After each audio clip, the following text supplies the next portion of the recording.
अगर आपने पिछले हफ्ते चैटजीपीटी से ज़्यादा अपने दोस्तों से बातें करी हैं तो कॉन्ग्रेचुलेशंस, आपका सोशल एल्गोरिथम अब भी बिल्कुल सेफ है। और अगर आपका प्रोजेक्ट लोकल मशीन में बहुत मक्खन चलता है बट प्रेजेंटेशंस के टाइम थोड़े नखरे दिखाने लगता है, so we feel you. Welcome to the club. Hello everyone, I am Jaideep. And I am Yash and you are listening to the ACC tech show.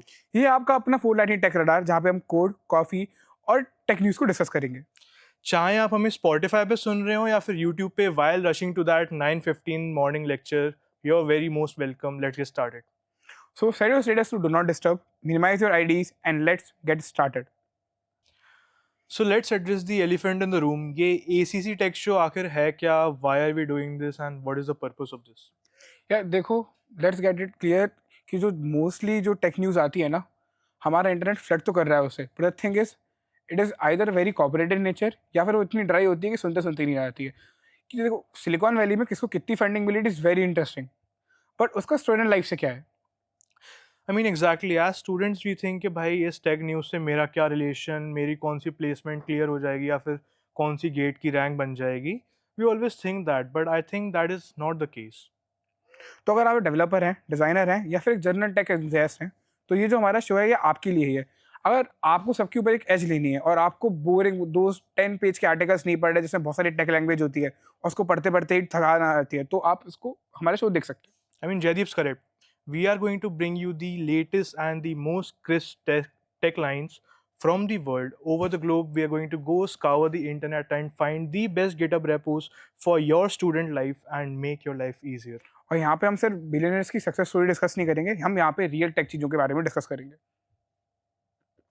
So let's go right to the next segment. So let's start with the very first segment for today's episode, Tech Radar.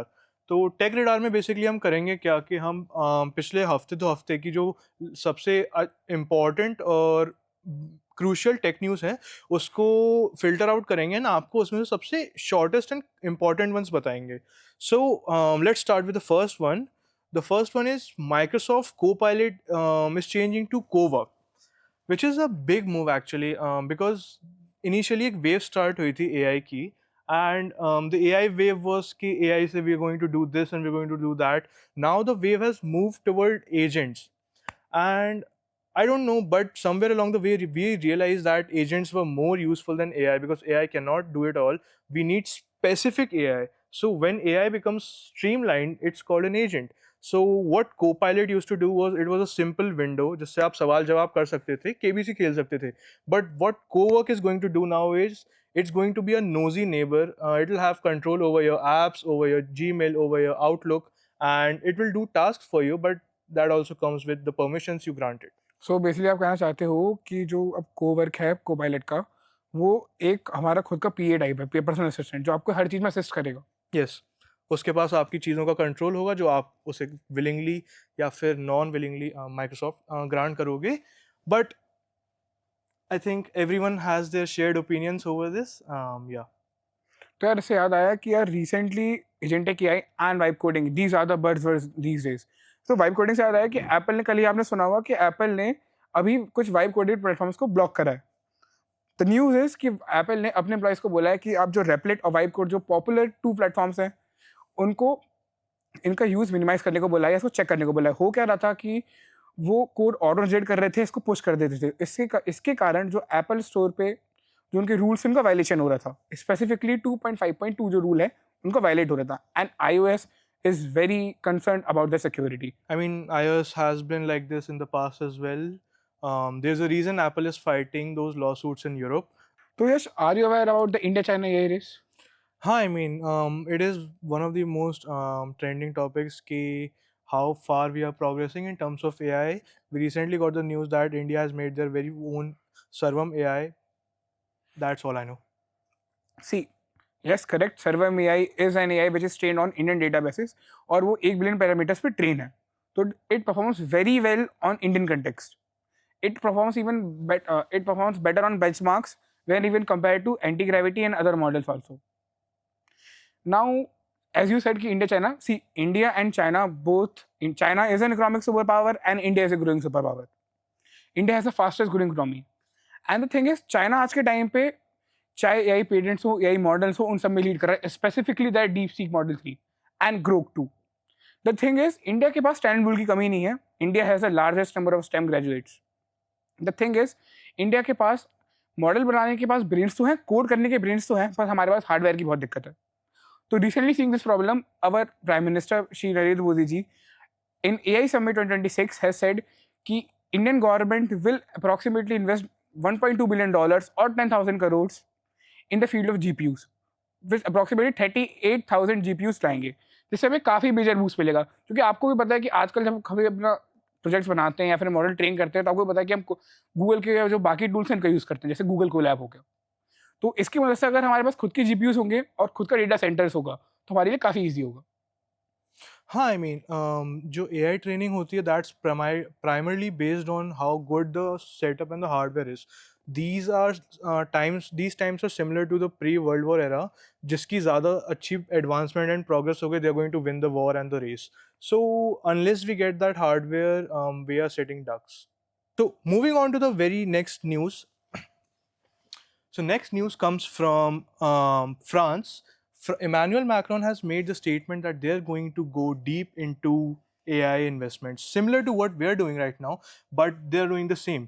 So training a model like GPT-4 roughly takes the same electricity as 100 average US homes use in a year. So, what are we actually looking at here? The US is scrambling to reopen the coal plants and build new gas infrastructure to power up electricity and get more electricity to train their models. I mean, if we get down to the core of it, we want GPUs to train these AI models. GPUs take a lot of electricity. So at the end, सबसे crucial चीज़ जो पहुंचती है, that's our resources. France gets 70% of its electricity from nuclear sources, so it's very clean and very efficient. They are already ahead of other countries in terms of that. US is using coal, mining coal, lot of sources. Lekin France, if they are able to open and crack this open and get ahead, it's going to be really really big. This because this gives France a very big structural advantage. Green uninterrupted power supply. Nuclear energy is green. It does not have any disruptions such as coal. Coal mining takes a lot of time, comes from various sources from this world, and it can stop. So this is going to be really big if France is able to make their nuclear data centers a real thing. सी तो at last ये conclusion है कि अगर आपको AI race में आगे बढ़ना है, तो आप सिर्फ स्टेम की फील्ड और से आगे नहीं बढ़ सकते. आपके पास आपके एनर्जी सोर्सेज भी सॉर्टेड होनी चाहिए. Cause the thing is, if you want to train AI models, इनको अच्छा बनाना है, तो आपके पास एक एनर्जी एडवांटेज होना चाहिए. And as you all know कि फॉसिल फ्यूल्स हमेशा फ्यूचर में जाके हमेशा कम पड़ेंगे, तो इसलिए हमें रिन्यूएबल सोर्सेज पे जाना चाहिए.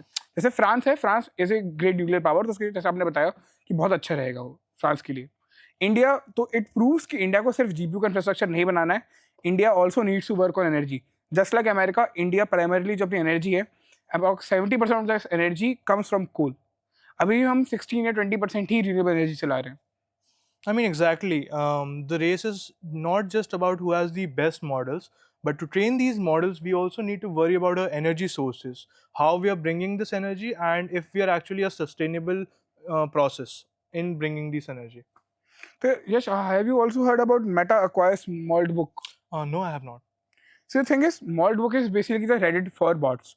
इसमें क्या है कि AI बॉट्स हैं, इसमें आके नॉर्मल जैसे ह्यूमंस चैट करते हैं जैसे रेडिट पे, उसी तरीके से उसमें बॉट्स चैट करते हैं. एक स्ट्रिंग बन जाती है, वो कन्वर्सेशंस होती हैं. तो जैसे अभी हमें पता चला है कि मेटा ने अभी मोल्डबुक को एक्वायर करा.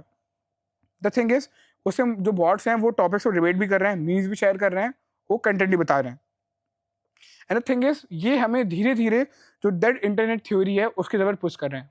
सो बेसिकली मैं ऑडियंस को बताना चाहूँगा कि जो डेड इंटरनेट थ्योरी है वो बेसिकली कहती है कि कुछ समय बाद अप्रॉक्सीमेटली अराउंड 50-100 ईयर्स, या फिर वो टाइम और भी ज़्यादा हो सकता है, ये टाइम होगा कि इंटरनेट पे जैसे अभी 80% ट्रैफिक, 99% ट्रैफिक ह्यूमन है. तो डेड इंटरनेट थ्योरी से कि जो कुछ समय बाद इंटरनेट पे सिर्फ बॉट्स ही बॉट्स होंगे, ह्यूमंस नहीं होंगे. तो isn't it scary आपके लिए, आपको लगता है? I mean, it is pretty scary to hear कि कुछ समय बाद there will be bots all around us. Considering that Twitter तो already इस पे करता ही है work, all this trend coming from bots which was a theory that came upon the internet कि most of the time जब भी कोई trending topic चलाना होता है, there are thousands of bots that sit around and basically make something go viral. And moving on from this, the next part is basically a connection to this, but a little into the future. The post-Claude era of coding. Recently, Harrison Chase, the founder of LangChain, one of the most widely used AI development frameworks in the world, made a statement that we have officially entered the post-Claude coding era. What is this exactly? Let me explain this. So before, the hardest part about coding was writing the code, which is efficient and works well. Now, the Harrison Chase, the statement he made states that the hardest part now is knowing what to build and reviewing the actual code. It's not the speed of writing that's binding us anymore, but the actual bottleneck is reviewing the code and directing it towards what we actually want to build, because these agents and these AIs actually take a lot of input before they can actually build something that you want as a human. So basically अब ये कहना चाहिए, the thing is कि पहले जो code करते थे वो स्पेशलिस्ट होते थे, पर आज के टाइम पे वो जर्नलिस्ट होंगे. फॉर एग्जांपल, आपकी जो नॉलेज अब होनी चाहिए कोड की फील्ड में वो टी शेप में होनी चाहिए. आपका नॉलेज बेस खूब बड़ा होना चाहिए, फिर आपको एक टूल को यूज़ करने में या फिर एक लैंग्वेज के बारे में स्पेशलाइज होना चाहिए. क्योंकि अब आप सिर्फ कोड को लिख नहीं रहे हो, आप उसको मॉनिटर कर रहे हो, आप देख रहे हो उसका बिहेवियर कैसा है, आप प्रोडक्ट के फीचर से भी इंटरेक्ट कर रहे हो, और आप देख रहे हो कि एक्चुअल बैकेंड में हो भी क्या रहा है. All right, so that wraps up our very first tech radar. And believe me, हमारा एपिसोड 1 था और हमने केवल से सरफेस ही स्क्रैच किया है अभी. Exactly. A quick spoiler on what's coming next. We're going to get into a little coding. Yes, he is very right. हमारे अगली बार से एपिसोड में एक सेक्शन होगा जिसका नाम होगा रेपो स्पॉटलाइट. इसमें हम आपके लिए इंटरनेट से best of the best repos को स्क्रैप करेंगे, उसको यूज़ करना बताएंगे. And we're not going to just tell you about them. We're going to give you a demonstration on what these repos are, why we are using them, and how they're going to help you as a student. अगर आप अपने next hackathon के लिए ready होना चाहते हैं तो हम एक नया सेक्शन लाएंगे जिसका नाम होगा द हैकाथॉन ब्लूप्रिंट. हमारे पास कई सीनियर्स हैं जो हैकाथॉन्स में अच्छी पोजीशंस पे आए हैं, वो आपको कई तरीके से गाइड कर सकते हैं. Hackathon में सिर्फ एक अच्छा प्रोजेक्ट होना doesn't mean you'll win the hackathon. If your presentation is bad, that means it was all for nothing. Yes, Yash is very right. So अगर आप हमें YouTube पे सुन रहे हैं, please subscribe and leave a like. And if you're listening on Spotify, please leave a follow and a like on the podcast. We'll see you in the next episode. This was Yash and I am Jaydeep. this was the ACC Tech Show. Thank you for watching. Please stay tuned.